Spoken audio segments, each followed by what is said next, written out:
अगर ज़ोंबीज़ के पास इंसानों जैसी अक्ल हो तो फिर इंसान आखिर कैसे जिंदा रह पाएंगे? जरा इस ज़ोंबी को देखो, कितना ईमानदार है। ये तो पम्फल्लट तक बांट रहा है। और अगला तो और भी अजीब है, ये पार्क की गई गाड़ियों पर चालान लगा रहा है। ज़ोंबी सिर्फ खूंखार ही नहीं हुए, उनके रवैये और आदतें भी तकरीबन इंसानों जैसी हैं। चंद हफ्ते पहले पहला वायरस बरदार कैदी अपने साथी की मदद से जेल से फरार हो गया। इसके बाद सिर्फ 3 हफ्तों में ये वायरस पूरे शहर में तेजी से फैल गया। सूरत-हाल को काबू में रखने के लिए फौज ने मुतासरा इलाके को मुकम्मल तौर पर सील कर दिया और एक एलिट टीम को अंदर भेजा। उनका मिशन एक वायरस के माहिर को बचाना था, क्योंकि फौज को शक था कि ये सारा मामला किसी न किसी तरह उसी से जुड़ा है और शायद वही उस वायरस का इलाज बना सके। लेकिन एलिट टीम के पास सिर्फ 72 घंटे थे। वक्त खत्म होते ही फौज पूरे इलाके को तबाह कर देने वाली थी। इतलाआत के मुताबिक माहिर 4 मुख्तलिफ जगहों में से किसी एक पर हो सकता था। टीम किश्ती के जरिए तेजी से वहां पहुंच गई। अगरच्चा वो जहनी तौर पर तैयार थे,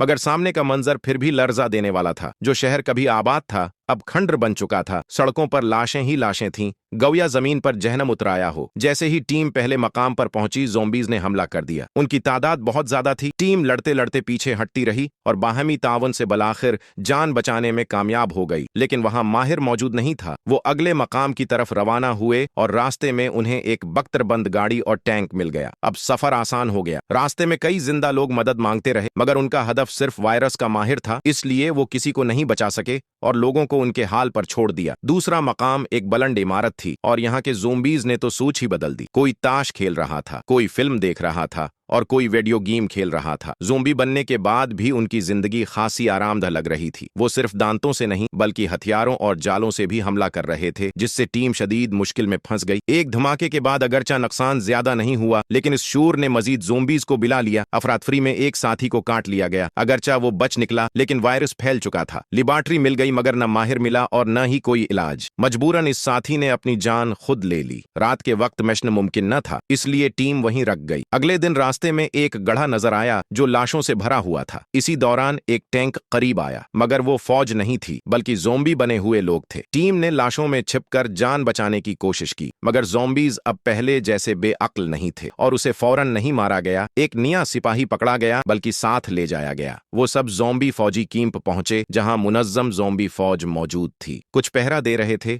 कुछ शिकार पर जाते थे और जिंदा लोगों को कैद कर रखा गया था, बिल्कुल जानवरों की तरह। उन्हीं कैदियों में वायरस का माहिर भी मौजूद था। टीम ने ज़ोंबी का भेष बनाकर कैंप में दाखिल होने की कोशिश की। इब्तदा में सब ठीक रहा, मगर जल्द ही उनका भांडा फूट गया। शदीद फायरिंग शुरू हो गई, कई लोग मारे गए और हर तरफ भगदड़ मच गई। एक साथी माहिर को बचाते हुए खुद जख्मी हो गया और दूसरों को जाने का कहा। वो आखिरी लम्हे तक अपने साथियों को बचाता रहा। आखिरकार चंद लोग माहिर को लेकर निकलने में कामयाब हो गए, मगर इस रास्ते में इंसानियत कहीं पीछे रह गई।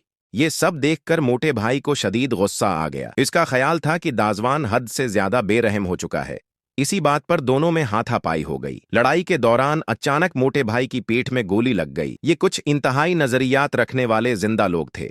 एक जबरदस्त लड़ाई के बाद बच जाने वाले लोग झील की लिबार्ट्री में जा छिपे। दाजवान का मानना था कि ये सब कुछ इसी माहिर की वजह से हुआ है, इसीलिए उसने सारा गुस्सा इस पर निकालना शुरू कर दिया। अहम लम्हे पर टीम लीडर ब्रुक्त पहुंच गया और दाजवान को रोक लिया। तब पता चला कि उसने पहले ही माहिर के जिस्म पर टरेकर लगा रखा था। मुसलसल दबाव डालने पर माहिर ने आखिरकार सच अगल दिया। असल में ये सब फौज की साजिश थी। ये सब कुछ इसी झील में हुआ था। फौज ने माहिर को फंड दिया ताकि इंसानों पर जीनियाती तजुर्बात किए जा सकें और एक सपर फौज तैयार की जाए जो जंग में इस्तेमाल हो सके। बेगुनाह कैदी उनके तजुर्बात का निशाना बने, लेकिन बात काबू से बाहर हो गई और सब में बिगाड़ पैदा हो गया। सिर्फ एक कैदी कामयाब रहा जो जेल से फिरार हुआ और वही उस पूरी तबाही की जड़ था। अगले दिन लीडर ने माहिर को जनरल के हवाले करने का फैसला किया, जबकि सफेद बालों वाला मोहब्बत की खातिर खातून सिपाही के साथ रख गया। कुछ ही देर में लीडर तयशुदा मकाम पर पहुंच गया और जनरल हेलीकॉप्टर में वहां आ पहुंचा। इसी वक्त माहिर ने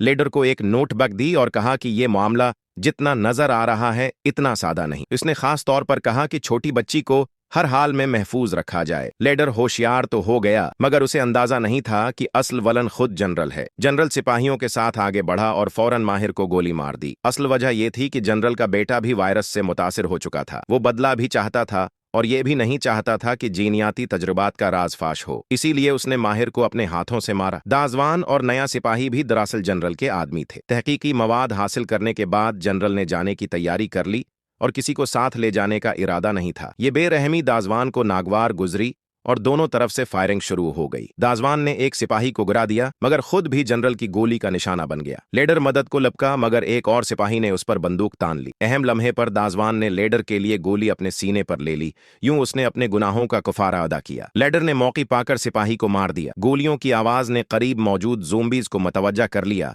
जबकि जनरल हेलीकॉप्टर में फिरार हो गया। फिरार के दौरान छोटी बच्ची को काट लिया गया, लेकिन वो किसी तरह बच निकले। लेडर नए सिपाही की गुदारी को भला न सका। एक बेमकसद मशन में उसकी पूरी टीम तकरीबन खत्म हो चुकी थी। इसने नए सिपाही को वहीं छोड़ दिया और इसी वक्त बच्ची के बाजों पर काटने का निशान भी देखा। हैरत की बात यह थी कि अगले दिन तक बच्ची में इन्फेक्शन की कोई अलामत नहीं थी। माहिर की नोटबुक से पता चला कि ये बच्ची पहले मरीज की बेटी थी और उसके जिस्म में कुदरती एंटीबॉडीज मौजूद थीं। तभी माहिर ने उसे बचाने पर जोर दिया था। इसी लम्हे मुसल्लह जिंदा लोगों का एक गुरवा करीब आ गया। ये वही थे जिन्होंने पहले टीम पर हमला किया था। लीडर और बच्ची उनके अड्डे पर ले जाए गए। अपनी जान बचाने के लिए लीडर ने उन्हें बताया कि फौज जल्द ही इलाके पर बमबारी करने वाली है। अगर वो ना निकले तो सब मारे जाएंगे।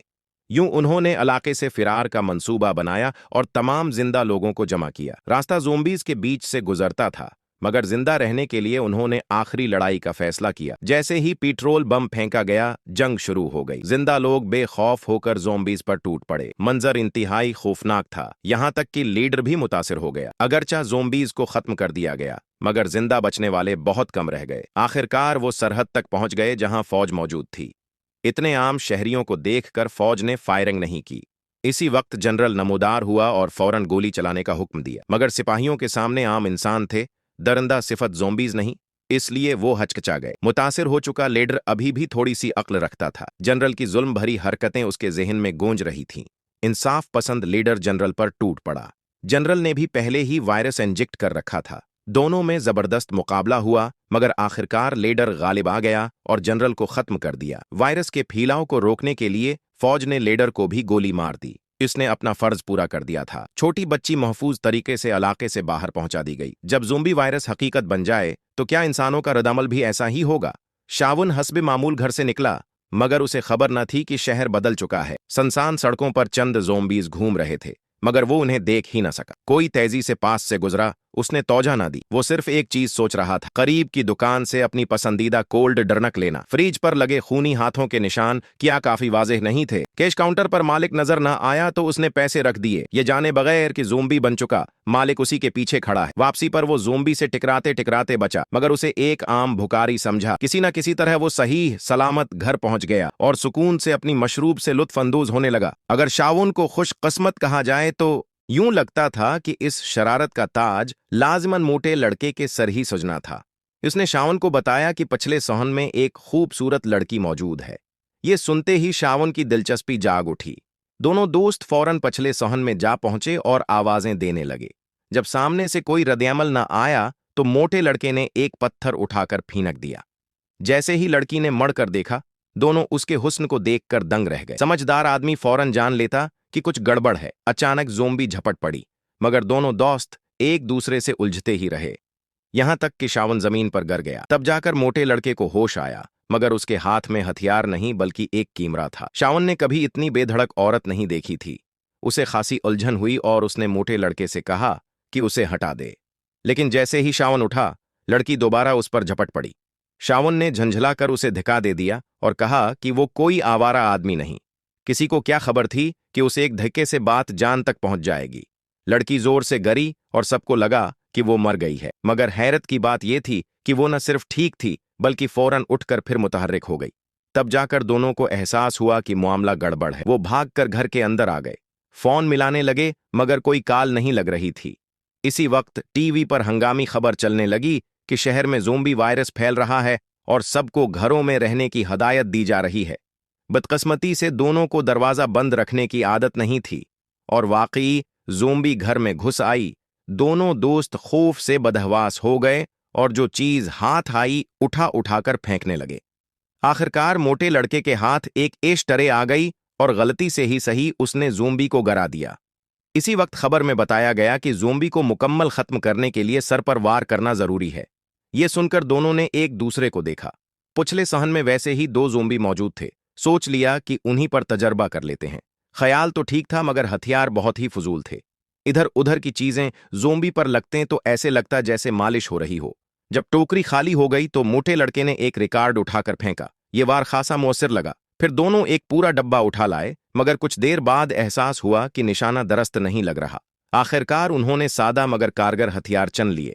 घर लौटे तो टीवी पर बताया जा रहा था कि काटने से इन्फेक्शन फैलता है। तब उन्हें याद आया कि ऊपर एक रूममेट भी रहता है। ऊपर जाकर देखा तो वो पहले ही तब्दील हो चुका था। शावन ने उसे कमरे में बंद कर दिया और इसी वक्त मां की कॉल आ गई। पहले तो शावन घबरा गया कि कहीं मां को काट तो नहीं लिया गया, मगर जब पता चला कि काटा उसके सूतीले बाप को गया है तो उसका मूड खासा बेहतर हो गया। शावन को डर था कि सूतीला बाप मां को नुकसान न पहुंचा दे, इसलिए उसने एक पूरा मंसूबा बनाया। पहले सूतीले बाप को खत्म करना, फिर मां को बचाना, उसके बाद साबिका गर्लफ्रेंड को लेना और आखिर में बाहर जाना। सब तैयार था। दोनों ने गहरा सांस लिया और जैसे ही दरवाजा खोला एक बास्केटबॉल सीधा मुन्हा पर आ लगा। ये एक बच्चा जोम्बी था, लेकिन मसला बड़ा नहीं था। मगर पीछे मुड़े तो कई जोम्बी भूखे अंदाज में बढ़ रहे थे। दोनों फौरन गाड़ी में कूदे, दरवाजे बंद किए और पूरी रफ्तार से निकल गए। सड़कों पर कियामत का मंजर था। मरे हुए लोग भी तड़प रहे थे। वो जल्दी मां के घर पहुंचे मगर इन वक्त पर मोटे लड़के ने हाथ खींच लिया। शावन बेबस होकर अकेला ही अंदर गया। खुशकस्मती से मां बिल्कुल ठीक थी। सूतीला बाप ड्राइंग रूम में बैठा था।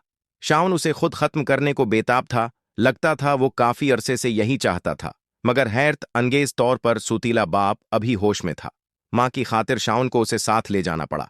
गाड़ी में बैठने ही वाले थे कि चंद जोम्बी नमूदार हो गए। सूतीले बाप को दोबारा काट लिया गया। शावन ने फौरन मदद की, एक जोम्बी को खत्म किया और सब तेजी से वहां से निकल गए। मंसूबे के मुताबिक वो साबिका गर्लफ्रेंड के घर पहुंचा, मगर वहां उसकी 2 रूममेट्स भी थीं। एक बार फिर मंसूबा बदल गया। अब शावन काफी बहादुर हो चुका था। वो सबको लेकर शहर से गुजरा और आखिरी मंजिल बार की तरफ चल पड़ा। तंग गाड़ी में सब ठंसे हुए थे और बार जाने की वजह पर झगड़ रहे थे। इसी दौरान सूतीला बाप तब्दील होने के करीब था। होश खोने से पहले इसने शावन से दिल की बात कही। वो हमेशा अच्छा बाप बनना चाहता था मगर जज्बात का इजहार नहीं कर पाता था। ये सुनकर शावन पर अजीब कैफियत तारी हो गई, मगर सौतीला बाप खामोश हो चुका था। जैसे ही तब्दीली मुकम्मल हुई सब फौरन गाड़ी से उतरे और उसे अंदर बंद कर दिया। अब ना गाड़ी रही और ना आसपास कोई महफूज जगह। हर तरफ जोम्बी ही जोम्बी थे। खुशकिस्मती से उनकी रफ्तार सुस्त थी। बार अभी काफी दूर था, इसलिए सबने गलियों का रास्ता लिया। रास्ते में एक और जिंदा गरवा से मुलाकात हो गई। सब एक दूसरे को जानते थे। कुछ रस्मी बातचीत के बाद दोनों गरवा अलग अलग समतों में रवाना हो गए। बस इस दीवार को पार करना बाकी था। यूं वो सीधा बार तक पहुंच सकते थे, मगर इसी लम्हे शावन ने महसूस किया कि उसकी मां गायब है। मां की चीख सुनकर शावन ने छलांग लगाई और दीवार फलांग गया। खूबसूरत अंदाज में जमीन पर उतरा तो देखा कि मां जमीन पर पड़ी है और साथ वाले कमरे से जैसे कोई चीज दौड़कर निकली हो। इधर साथी परेशान खड़े थे कि अचानक दीवार गिर गई और शावन पर जोम्बी ने हमला कर दिया। सबके दिल मुन्ना को आ गए। साबिका गर्लफ्रेंड ने करसी उठाकर मदद की और शावन किसी तरह छोड़ गया। आजन ने एक लोहे की सुलाख फेंकी। शावन ने पकड़ी और दोनों औरतों की रहनुमाई में जोम्बी को दरख्त के साथ जकड़ दिया। खतरा टल गया। शावन सीढ़ी पर चढ़ा ताकि बार के बाहर का हाल देख सके, मगर मंजर देखकर उसके होश उड़ गए। बार के चारों तरफ इनगंत जोम्बी जमा थे। महफूज तरीके से बार तक पहुंचना नामुमकिन लग रहा था। सब सोच में पड़े थे कि अचानक दरख्त पर बंधा जोम्बी हरकत करने लगा। शावन के दिमाग में एक जबरदस्त ख्याल आया। अगले मंजर में लाशों के बीच कुछ अजीब व गरीब मखलूक शामिल हो गई। ये लोग जोम्बी की नकल करते हुए बार तक पहुंचने की कोशिश कर रहे थे। ये तरीका बेवकूफाना लग रहा था, मगर वाकई कारगर साबित हुआ। इतनी नाक्स अदाकारी के बावजूद एक भी जोम्बी को शक न हुआ। यूं सब बार के दरवाजे तक पहुंच गए, मगर अंदर से कोई जवाब न आया। शूर की वजह से एक जोम्बी मुतवज्जा हो गया। ऐन उसी लम्हे मोटे लड़के का मोबाइल बज उठा। हैरत की बात यह थी कि उसने बेफिक्री से फोन उठा लिया। ऐसा साथी देखकर शावन का गुस्सा 7वें आसमान पर पहुंच गया और उसने झट से फोन गिरा दिया। मजबूरी में ऐनक वाला लड़का शीशा तोड़कर अंदर घिसने लगा। यह तरीका सख्त मगर सादा था, मगर जोम्बी भी साथ ही अंदर आ सकते थे। जब यह मंसूबा नाकाम लगा तो शावन खुद आगे आया। वो ऊंची जगह पर खड़ा होकर चिल्लाया और तमाम जोम्बी अपनी तरफ मुतवज्जा कर लिए। बाकी सब मौका पाकर बार के अंदर चले गए। काफी देर तक शावन वापस ना आया। एक वाले ने दरवाजे बंद करने और खुद लीडर बनने की तजवीज दी, मगर सबने मुत्फका तौर पर शावन पर ही आतिमाद किया। गुस्से में एक वाला लड़ने लगा। इसी लम्हे शावन नमूदार हो गया। वो ज़ोंबियों से बचकर पछले दरवाजे से अंदर आया था। सबने सुकून का सांस लिया और बातें करते करते रात हो गई। अचानक स्ट्रीट लाइट्स जल उठें। शावन ने तजवीज दी कि बजली बिहाल कर ली जाए ताकि टीवी देखा जा सके। वो स्टोर रूम में गया और बजली ऑन कर दी। इसी के साथ पछले दरवाजे की लाइट भी जल गई। तब पता चला कि बाहर ज़ोंबियों की भरमार है। ज़ोंबी फिर पीछे आ गए थे। शावन ने सबको खबरदार किया, मगर मोटा लड़का पहले ही गेम चला चुका था। शोर इतना ज्यादा था कि तमाम ज़ोंबी मुतवजा हो गए। एक ज़ोंबी अचानक बार के अंदर आ गया। सब अभी सुनभले भी न थे कि स्पीकर खुद ब खुद चल पड़ा। अब तो क़यामत ही आ गई। शावन ने एक वाले को मूसीकी बंद करने भेजा और खुद ज़ोंबियों को रोकने लगा, मगर एक वाला घबरा गया। गलत बटन दबाता रहा और मूसीकी बंद होने के बजाय मजीद ज़ोंबी अंदर आ गए। खिड़कियां भी टूटने लगें। सबने फैसला किया कि अब रास्ता बनाकर निकलना होगा। इसी लम्हे शावन की मां अजीब सी लगने लगी। पता चला कि उसे पहले ही काट लिया गया था। ऐनक वाला फौरन खतरा खत्म करना चाहता था, मगर शावन ना माना और बोतल से उसे धमकाया। इसी कश्मकश में मां मुकम्मल तौर पर बदल गई। मजबूरन शावन ने बंदूक उठाई और खुद अपनी मां को खत्म कर दिया। सब गम में डूब गए, मगर ऐनक वाले ने तंज किया। शावन गुस्से में आ गया और एक जोरदार मका मारा। ऐनक वाला टूट गया और खिड़की के पास जाकर अकेला जाने की जद करने लगा। अगले ही लम्हे ज़ोंबी खिड़की तोड़कर अंदर आ गए और उसे घसीट कर ले गए। सब बचाने को लपके, मगर बहुत देर हो चुकी थी। अपने महबूब को मरता देखकर आजिन ने दरवाजा खोला और उसकी टांग उठाकर ज़ोंबियों से लड़ने चली गई, मगर फौरन ही हुजूम में दब गई। ज़ोंबी बार में भर गए। मोटे लड़के को भी काट लिया गया। शावन और उसकी गर्ल फरींड बार काउंटर के पीछे कूद गए। काटा हुआ मोटा लड़का भी वहीं आ गया। शावन ने शराब इंडीली और आग लगा दी, जिससे ज़ोंबी वक्ती तौर पर रख गए, मगर सब जानते थे कि यह देरपा हल नहीं। खुशकिस्मती से मोटा लड़का यहां का पुराना गाहक था। उसे मालूम था कि नीचे एक खफिया कमरा है जो बाहर निकलता है। तीनों वहां पहुंचे। शावन और उसकी गर्ल फ्रेंड को बचाने के लिए मोटे लड़के ने पीछे रहने का फैसला किया। ज़ोंबी दरवाजा तोड़ने ही वाले थे। दोनों आंखों में आंसू लिए वहां से निकल गए, मगर बाहर मंजर और भी खौफनाक था। हर तरफ ज़ोंबी ही ज़ोंबी थे। वो आखिरी लड़ाई का सोच ही रहे थे कि अचानक एक ट्रक आ धमका। ये फौज की रेस्क्यू टीम थी। ताकतूर फायरिंग में ज़ोंबी तेजी से खत्म हो गए और दोनों बचा लिए गए। कुछ अरसे बाद ज़ोंबी बहरान काबू में आ गया। जो ज़ोंबी खत्म न हो सके उन्हें मखसूस कामों में इस्तेमाल किया जाने लगा। वो सादा कामों में इंसानों की मदद करने लगे और तफरीही प्रोग्रामों में भी नजर आए। ज़ोंबी बन चुका मोटा लड़का भी शावन अपने साथ तहखाने में ले आया और दोनों एक अजीब मगर पुरस्कून जिंदगी गुजारने लगे।